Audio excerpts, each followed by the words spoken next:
पढ़ने के लिए। इनके पिताजी ने क्या किया, इनके हाथ से उस किताब को छीन ली और छीनने के बाद उनको बोले कि हम सब समाज में नारियों का पढ़ना एक बदनाम होने के बाद। आप सब सोचिए, क्या शिक्षा इतना गिरा हुआ है कि नारी को बदनाम करेगा या नारी को नाम करेगा? बोलो, जोर से बोल सकते हैं। शिक्षा एक ऐसी चीज है जो नारी का नाम डुबाती है या नारी के नाम का उत्थान करती है? जोर से बोलो, उत्थान करती है। इट मीन्स कि आज हम उस नारी की चर्चा कर रहे हैं जिसने नारी के लिए बलिदान तक दे दी है। आप सबको बता दो, इनको किताब जो है छोड़ना पड़ा उस समय, क्योंकि पिताजी इनके चाहते नहीं थे। पिताजी छोड़िए, पूरे समाज नहीं चाहते थे नारी आगे बढ़े। आज बड़ी खुशी हो रही है जब हम नारी को देखते हैं काफी पद पे। आज जब स्कूल जाते हैं आप तो कहते हैं good morning sir, good morning ma'am कह देते हैं। लेकिन एक समय था 1831 के समय में कोई गुड मॉर्निंग मैम नहीं कहते थे। कारण क्या था इसका? क्योंकि नारी को पढ़ने का बिल्कुल अधिकार था ही नहीं। सोचो, और इनके बारे में आज से पहले कितने लोग नाम जानते थे सावित्रीबाई फुले के बारे में? शायद हाथ से गिनती चुनती लोग मिलेंगे शायद इनके बारे में जानते हो। सावित्रीबाई फुले, इनकी जीवनी के आगे की बात करूं, इनके जन्म के तुरंत बाद, इट मीन्स मात्र 12 वर्ष में, आप सबको बता दूं 12 वर्ष में लड़कियां बहुत छोटी, इतनी छोटी होती है उसको सूझबूझ की खबर नहीं होती। और आपको मैं बता दूं, बड़ा दुख होगी सुनकर, इनका शादी कर दी गई थी मात्र 12 वर्ष में। आप सब रोज है, अगर हल्ला करेंगे तो शायद ये स्पीच को मिस कर देंगे और आप नारी के नाम पे कलंक हो जाएंगे। क्योंकि मैं उस नारी की चर्चा कर रहा हूँ जिसके बदौलत आज यहाँ बैठे हो और आपके पापा मम्मी क्या करते हैं, कॉपी कलम लेके जबरदस्ती स्कूल भेजते हैं। लेकिन एक समय था सावित्रीबाई फुले अकेले चल पड़े, लेकिन उसके पिताजी, उसके माताजी और उनके समाज उसको भला बुरा कहे और स्कूल जाने से रोक दिया गया। आप सोच रहे होंगे जब स्कूल जाने से रोक दिया गया तो फिर आज ये प्रथम शिक्षिका कैसे बनी? उसकी कहानी को लेकर मैं आगे चलता हूँ। कहते हैं कि भारत की प्रथम महिला शिक्षिका थी और 12 वर्ष में इनका शादी हो गया, ससुराल चली गई। आप सबको बता दो 12 वर्ष में आपको तो क्या कुछ नहीं आता, आप सबको पता है। इसलिए एक फर्स्ट पड़ाव है चाइल्डहुड का, बचपना का, और उसको शादी कर दी गई।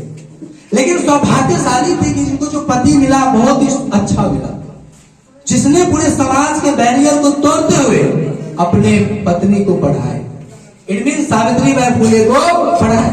समाज ने बहुत बड़ा, एक बार तो ऐसा भी हुआ, एक बार नहीं कई बार, जब भी पढ़ाने जाते थे स्कूल तो उस दौरान इसके शरीर पर कीचड़, गंदा ये सब फेंकते थे ताकि ये नारी को बहका रही है। ये ऐसी नारी है जो दूसरे नारी को बहका रही है। नारी को शिक्षा लेने का अधिकार बिल्कुल भी नहीं। लेकिन इसने अपनी एक भी, मतलब समाज की एक भी नहीं सुनी, सिर्फ सुनी तो बस अपनी सुनी और नारी शिक्षा को आगे बढ़ाए। इसके लिए इनके पति ने 2 सारे गिफ्ट की। ऐसे ही समाज में जब आदमी हारता है तो कोई ना कोई मार्गदर्शक उसको मिल जाता है, जिसे हम गुरुजी कह सकते हैं, पिताजी कह सकते हैं, भाई कह सकते हैं, हस्बैंड कह सकते हैं। और उसने इनको 2 सारी गिफ्ट की, एक पुराना और एक नया। और उसने अपनी पत्नी को कहा कि समाज कुछ भी कहे तुम्हें बिल्कुल भी नहीं सुननी है, हम तुम्हारे साथ हैं। और उसने क्या कहा साड़ी देकर के मालूम है? मैं बता रहा हूं। बोला कि घर से निकलते आप पुराना साड़ी पहन लीजिएगा और स्कूल जाने से पहले, स्कूल पहुंचने तक में आप साड़ी को चेंज कर लीजिएगा, ताकि स्कूल जब जाएंगे तो आपके शरीर पर कीचड़ नहीं रहेगा। और समाज तो ऐसे ही शुरू से होता रहे, वो चाहता ही नहीं है कि नारी आगे हो जाए। ऐसे संघर्ष के साथ इसने आगे बढ़े। अभी तक इनका संघर्ष छूटा नहीं। अभी 17 वर्ष की हो गई थी और आज जान के बड़ा खुशी होगी, शायद ताली भी मार सकते हैं आप लोग कि वो समय था 1848। हमारे देश आजादी के 100 साल पहले लगभग 1848 में जब 17 वर्ष की थी इसने पहली महिला स्कूल खोली। कौन सी? पहली महिला स्कूल इसने। और पहली महिला स्कूल खोलते ही सभी महिलाओं को पढ़ने का अधिकार मिला। और उस समय फिर भी समाज नहीं मानते थे, कहा बच्चे को ये बिगाड़ रही है, फिर भी लोग उस स्कूल में नहीं जाते थे पढ़ने, खास करके वो लड़कियां के लिए स्कूल। आज वही नारी की चर्चा कर रहा हूं, एक बार जोरदार ताली के साथ फिर से बनाए। सबसे पहले 1848 में इसने क्या की? प्रथम महिला क्या खोली? स्कूल खोली, जिसमें सभी महिलाएं, हमारे माता बहनें सब क्या कर सके? पढ़ सके। क्या इसका संघर्ष खत्म हो गया? नहीं। मैं आपको बता देता हूं कि भारत की प्रथम महिला शिक्षिका, समाज सुधारक और एक मराठी कवित्री भी थी, यानी कवि भी थी। और समाज सुधारक किस सेंस में? बाल विवाह को रोकने में सबसे बड़ा योगदान इनका है। जोरदार तालियों के साथ फिर से आप सबको पता है इनका खुद का बाल विवाह हुआ। 12 वर्ष में बच्चा ही रहता है। एडल्ट कब होता है? अभी सरकार के अनुसार 18 वर्ष, आने वाले समय में 21 कर दिया जाएगा, या शायद कर भी दिया गया। इसका मतलब हुआ कि जब बच्चा 12 वर्ष की थी तभी उनके माँ ने, बाप ने, सब ने घर से निकाल दी। इट मीन्स ससुराल की रास्ता था। फिर क्या हुआ? इनके हस्बैंड सौभाग्यशाली अच्छे मिले और इनके हस्बैंड को ताना मार रहे थे कि पत्नी को बहका रहा है, ये कर रहा है। इनके माँ बाप ने समाज के डर से इनकी पत्नी को और इनको, ज्योतिबाबाई फुले इनके पति का नाम था, इनके पति का नाम सावित्रीबाई फुले, और उन दोनों को घर से निकाल दिया बाहर। कहा जाओ, तुम्हारा इस घर में रहने का कोई अधिकार नहीं, क्योंकि तुम वो काम कर रही है जो आज तक महिला ने किया ही नहीं। इसीलिए समाज में जब एक काम तुम करोगे तो उस सेंस में तुम देखना, तुम्हें समाज में कई सारे बाधाएं आएंगे और उस बाधाओं को पार करना तेरा ही कर्म है, तेरा ही धर्म है। आज सावित्रीबाई फुले के कारण ही आज यहाँ बैठे हो। क्या तुम लोगों को इतना अधिकार नहीं कि आप सावित्रीबाई फुले जैसे बन जाओ? बनोगे या नहीं बनोगे? एक बार जोर से ताली के साथ बताओ। लग रहा आज नहीं बच्चा बन पाएगा और पुरुष को कोई मतलब ही नहीं है, क्योंकि वो सावित्रीबाई फुले बन ही नहीं सकते। अरे कम से कम ज्योतिबाबाई फुले तो बन सकते। चलिए और आगे इस कहानी को थोड़ा हम शुरू करते हैं। इनका 2 कथन थे। पहला कथन कि शिक्षा ही स्त्री की गहना है। मैं क्लास में बहुत बार बोलता हूं, what is your makeup? Makeup is not outward, that is in inner. You should have makeup, पर विद शिक्षा, इट इज एजुकेशन। एजुकेशन तेरा श्रृंगार है। देख एक महिला जिसने कभी मेकअप नहीं लगाए हुए, लगाएगी उनको बात की बात है, लेकिन इनका सबसे मेकअप क्या है? इनका तो मेकअप जिंदगी ही था, जिसमें गोबर मिले, इनको गंदगी मिले, कीचड़ मिले, वो तो पता ही थी। समाज ने कितने बुरी नजर से देखा, लेकिन इसने हार नहीं मानी, कंटिन्यू अपने लाइफ को आगे बढ़ाना। और कसम खा रही थी, जब तक स्त्री पूर्ण तरह से बलवान नहीं हो जाती तब तक हम इनको छोड़ने वाले नहीं है। आज उसके नाम पे कई सारे स्कूल है कि नहीं? इसके अर्थ में इसने क्या कहा था सुनिए, शिक्षा ही स्त्री का गहना है, शिक्षा ही गुलामी जंजीरों से मुक्ति का हथियार। बताओ हमारा देश आजाद कब हुआ? 1947 में, और इनकी कहानी 1831 की और 1848 के समय की। इट मींस क्या? आजादी से लगभग 100 साल पहले। उस समय ये इतना बड़ा संघर्ष की, और आज हम सब क्या कर रहे हैं? नारी को आगे बढ़ाने की कोशिश आज भी नहीं की जा रही। आज भी हम देखते हैं बहुत सारे बच्चे के माँ बाप नारी को आगे बढ़ाने से रोकता है। 12वीं पास किए, शादी करा दी, भाई दहेज देना पड़ेगा। दहेज काहे देना पड़ेगा आपको? आप बच्चे के अंदर क्वालिटी को बढ़ दीजिए, दहेज देने की क्या जरूरत है?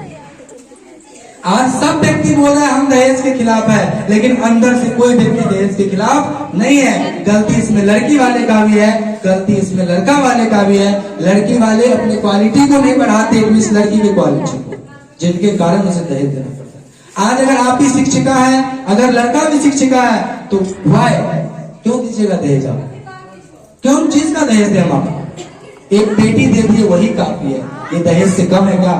जोरदार ताली के साथ बाबू को स्वागत करें। ताली मारने का एक समय होता है, जब लगे मारना चाहिए अच्छी बात उस समय ताली मार दिया, अब बिना मतलब से भी मत मारो। विधवा विवाह का समर्थन करना, स्त्री को शिक्षा का अधिकार प्रदान करना, स्त्रियों की शिक्षा का कोई अधिकार नहीं था। ऐसे कार्य उन्होंने उस समय किए जब नारी की बड़ी दुर्दशा होती थी। कोई पति अपने पति को नहीं पढ़ाना चाहता, कोई भाई अपने बहन को नहीं पढ़ाना चाहता था। इस तरह हम लोगों का दिन गुजर बसा और आज हम सब समझो कि संघर्ष की दुनिया से ऊपर उठ चुके हैं। आज हम सबको पूर्ण अधिकार है। इनके बारे में 2 लाइनें है कि तू आग में है औरत, सावित्रीबाई फुले के बारे में करें, तू आग में है औरत जिंदा जी जली बरसो, सोचे में हर एक गम के चुपचाप ढली बरसो। यानी सब गम को चुपचाप से इसने क्या किया, सहा। ठीक है, लेकिन किसी भी महान कार्य को साकार करने के लिए एक मार्गदर्शक की जरूरत होती है, जिसको मैंने कहा था। इनके मार्गदर्शक कौन थे, गुरु कौन थे, इनके पतिदेव ज्योतिबाबाई फुले। हम सब एक ही रिक्वेस्ट करेंगे आप सबसे, इस कहानी को दिमाग में बैठा के आ जाइएगा, क्योंकि ये सब चीजें क्लास में नहीं मिलती। क्लास में मैं इंग्लिश का लेक्चर दे सकता हूँ, हिस्ट्री का दे सकता हूँ, पर ये लेक्चर शायद ही कभी मिल जाए। आज इनका बर्थडे भी है और फाउंडेशन डे भी है। कोचिंग के लिए हमारे लिए खास करके इनसे बड़ा अवसर कुछ हो ही नहीं सकता, जिसमें उस नारी का बर्थडे है जिस नारी ने नारी को जीना सिखाया। ठीक है, इनके एक पथ प्रदर्शक जो सही रास्ता दिखाता है, जो साहस करता है। सौभाग्य से महात्मा ज्योतिबा फुले, जिनको महाराष्ट्र और भारत में सामाजिक सुधार आंदोलन में एक सबसे महत्वपूर्ण व्यक्ति माना जाता है, सावित्रीबाई के संरक्षण गुरु और समर्थक थे। ज्योतिबाबाई फुले इनके हस्बैंड थे, यानी पति थे, इनको पूर्ण रूप से समर्थन की गुरु भी थे। इसीलिए एक हस्बैंड एक पिता का भी रोल अदा करता है, भाई का भी रोल अदा कर सकता है और वो आपका समर्थन कर सकता है। ठीक है, कुछ बच्चे सब रोज है, कृपया हल्ला ना करे, आगे सीट खाली आगे बैठ जाए। हमें लग रहा है नारी होके नारी का बात नहीं सुन पाए तो धिक्कार है ऐसे नारी पे। इसके लिए एक बार जोरदार ताली बजा दो। अगर नारी के लिए नहीं सुनता तो फिर नारी के लिए आवाज कैसे उठा सकता है। आज उस नारी का बर्थडे के बारे में तुम नहीं सुन सकती तो तुम्हारे बारे में आने वाले समय में कौन सोच सकता है, जिसने कीचड़ शरीर पर लेकर के भी आपका उत्थान किया। दिमाग में लेकर जाइएगा, नारी की भावनाओं की कद्र करे और उनके शुभ संकल्प में अपना साथ दे। आज भी कोई नारी अगर कुछ करती है तो हमें बड़ा खुश होती है, हमें बहुत खुश होता है और मैं उनका सपोर्ट करता हूं। खासकर प्रश्न पत्नी, बहन, माँ, बेटी के रूप में मिली इस नारी पर होते हुए जुल्म को रोके और इनके मानवीय अधिकारों का सम्मान करे। महानायिका सावित्री फुले के जीवन चरित्र को अपना आदर्श स्वीकार करते हुए अपनी इन 2 पंक्तियों के साथ मैं अपनी वाणी को बुलाम दूंगा। नारी तुम प्रेम हो, आस्था हो, विश्वास हो। नारी तुम प्रेम हो, आस्था हो, विश्वास हो, टूटी हुई उम्मीदों की एकमात्र आस हो, एकमात्र आस। अंततः मैं एक ही बात कहूंगा, आप सब नारी को हमारे हिसाब से इस नारी की तरह बननी चाहिए, जिसने बचपन से मृत्यु तक सिर्फ दुखी दुख झेला। एक बार तो ऐसा हुआ, एक ब्राह्मण परिवार के लोग जिनको एक संतान थी और वो लड़का था, वो व्यक्ति जो है इसके अपने माँ के घर से जब पैदा लेता है उनकी माँ का देहांत हो जाता है। दुर्भाग्यवश उनकी माँ चल बसती है। उस केस में सावित्रीबाई फुले ने उस बच्चे को गोद ली थी। इनका अपना बाल बच्चा नहीं था, अपना संतान इनको नहीं थे, और उसने गोद ली और उस बच्चे को one of the greatest doctor बना दिया। और उस डॉक्टर ने काम भी की। एक दिन प्लेग फैल गया, महामारी जैसे कोरोना फैला था ना, उसी तरह उस समय फैला और बहुत बड़े हॉस्पिटल सावित्रीबाई फुले ने खोले और उस बेटे को डॉक्टर के रूप में वहां प्रस्तुत किए और उनके बाद वो बेटे भी इनके इलाज रखे और सभी भारतवासियों को इलाज किया। इतना ही नहीं, सावित्रीबाई फुले जो बीमारी बच्चे था ना, प्लेग जिनको हो गया था, उस व्यक्ति को अपने कंधा पर लेकर के इसने हॉस्पिटल तक पहुंचाता था। वही कारण में एक बच्चा था, वो एक संक्रमक बीमारी था और सावित्रीबाई फुले को बीमारी हो गया। समझो कि उसी बीमारी के चक्कर में, उसी प्लेग के चक्कर में सावित्रीबाई फुले जी का देहांत हो गया और हम सब आज भी उसका गुणगान करेंगे। और आज तो इनके लिए तो लहर ही है। तो समझ गए इनकी संघर्ष की कहानी। मैं अब अपने कार्यक्रम को शुरू करेंगे और ये स्पीच था जिनके उद्देश्य से हम आज इस फाउंडेशन डे पे आप सबको सेलिब्रेट